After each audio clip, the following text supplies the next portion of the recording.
Assalamualaikum warahmatullahi wabarakatuh. Rahayu Sakung Tumati.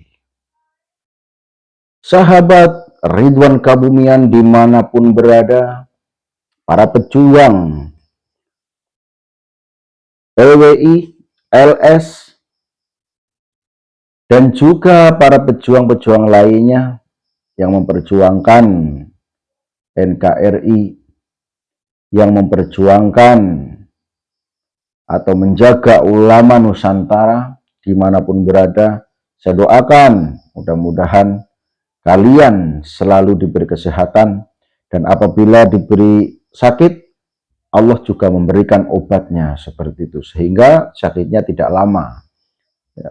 Dan juga saya doakan bagi saudaraku yang sudah mengembangkan atau membantu mengembangkan channel saya ini, mudah-mudahan kalian diberi umur panjang, umur yang berkah, umur yang bermanfaat, dan juga rezekinya lancar. Amin ya robbal alamin.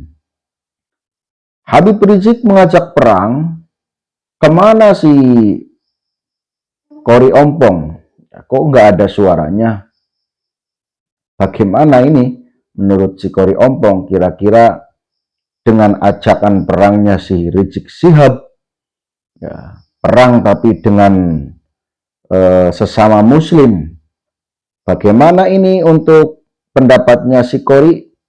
Apakah perbuatan itu atau ucapan si Rizik Syihab ini tetap dibenarkan oleh si Kori ataupun mukibinnya, ya, atau dikatakan bahkan itu adalah sebuah jihad, jihad melawan atau mendolimi sesama muslim, itu namanya jihad ya.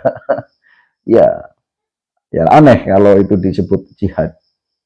Apapun framing kalian, yang jelas yang namanya menyerukan perang dengan sesama muslim, yaitu sudah melanggar aturan syariat Islam, melanggar ataupun melawan hadis Nabi itu namanya, ya. Bukankah sesama muslim itu adalah saudara, dan kita sesama muslim harus berusaha untuk saling menghormati seperti itu. Nah, tapi kenapa sekarang tidak seperti itu? Yang tentu saja ketika kita berbicara asap, pasti ada api, seperti itu ya saudaraku ya. Ya, walaupun framingnya katanya yang mendahului adalah pribumi, ya, kata Mukibin tapi ya. Padahal sebetulnya saudaraku, ini meluap lebih kencang setelah adanya ucapan si Bahar Smith ketika orasi di panggung. Saya ucapkan orasi ya. Saya katakan orasi kenapa? Karena kalau ceramah tidak seperti itu, intinya seperti itu. Itu bukan ceramah, itu bukan dakwah, tapi orasi yang mana memiliki kategori atau memiliki istilahnya apa namanya ya, atau berbau adu domba, ya, adu domba untuk saling membenci seperti itu. Padahal kalau dia mengaku sebagai dzuriyah, dia mengaku sebagai ulama, bukan adu domba yang diperbesar, bukan fitnah, bukan framing. Framing kalau framing baik nggak masalah. Framing sesat, framing jahat, ya itu namanya bukan ulama. Ya. Ngulama itu orang yang bukan ulama tapi sok ngulama.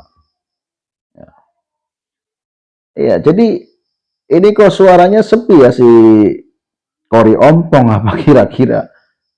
Bingung ini harus bagaimana, mau kembali ke barisan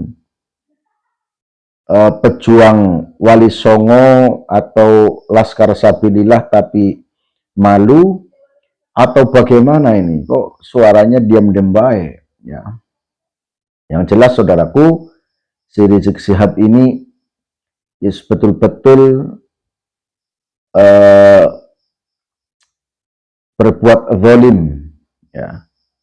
karena mengajak perang, mengajak satru kepada sesama muslim. Ya.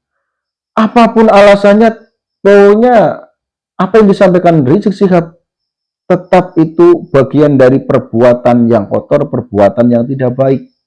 Jadi kalau hal seperti itu, kalau hal yang salah, tetap katakan salah. Jangan kalau sudah jadi muhibin, kalau sudah cinta dengan Rizik, kemudian menganggap bahwa apa yang disampaikan Rizik adalah semuanya benar. Jangan. Itu namanya orang yang keprosot, orang yang apa namanya istilahnya terjegur ke jurang kenistaan, itu namanya. Kalau salah katakan salah, kalau baik katakan baik, itu tidak masalah. Nah, di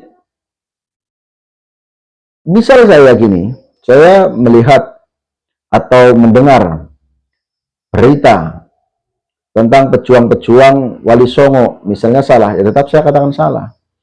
Kalau benar, ya saya katakan benar. Ya, seperti itu. Nah, ketika si Rizik Syihab juga ketika mendengar Gus Fuad Pleret mengatakan monyet, yang mana Gus Fuad Pleret itu di dalam penyampaiannya itu sedang mengamalkan isi daripada ayat Al-Quran, ya. Karena orang yang jelek itu ya kirtun ya, seperti itu. Kemudian si Rizik Syihab pun membalasnya dengan lebih kejam lagi karena ya, ulama, laskar, pembuat laskar itu dikatakan monyet. Kalau Gus Fuad kan hanya satu sosok yang dianggap sebagai ulamanya mereka, ya, yang disampaikan monyet. Tapi kalau Rizik Syihab malah lebih ngeri karena tidak hanya satu pejuang, tapi ya itu menyangkut segala hal. Karena apa? Pembuat organisasi Laskar Sabilillah yang dikatakan monyet itu, pembuat organisasi monyet, dan juga monyet-monyet yang membuat apa namanya, membuat organisasi monyet, pendukung-pendukung monyet katanya, itu lebih ngeri. Ya. Kalau Gus Fuad katanya mau dilaporkan, kalau dilaporkan sih tidak masalah, tapi kan belum tentu nanti Gus Fuad masuk delik ataupun Gus Fuad nanti salah atau tidak, ya tidak pasti. Karena apa? Ya, karena yang disampaikan Gus Fuad itu kan tentu saja tidak asal-asalan kan gitu. Tapi justru malah kalau si Rizik Syihab itu lebih ngeri lagi karena lebih banyak yang dikatakan monyetnya. Kalau si Gus Fuad itu diperkarakan, ya Rizik Syihab seharusnya diperkarakan. Jadi bagaimana sih kalian, wahai para saudara-saudara dari barisannya Rizik Syihab, ya, melaporkan si Gus Fuad tapi tidak melaporkan Imam Unyil atau imam besar, yaitu Rizik Syihab? Kan aneh. Itu sudah kelihatan anehnya. Jadi kalaupun mau di framing bagaimanapun, dikatakan berjuang, dikatakan apa, itu tidak masuk akal karena banyak keanehan. Nah, seperti itu saudaraku. Salam buat Tengku Kori, selamat berjuang. Mana suaranya Tengku Kori? Wassalamualaikum warahmatullahi wabarakatuh.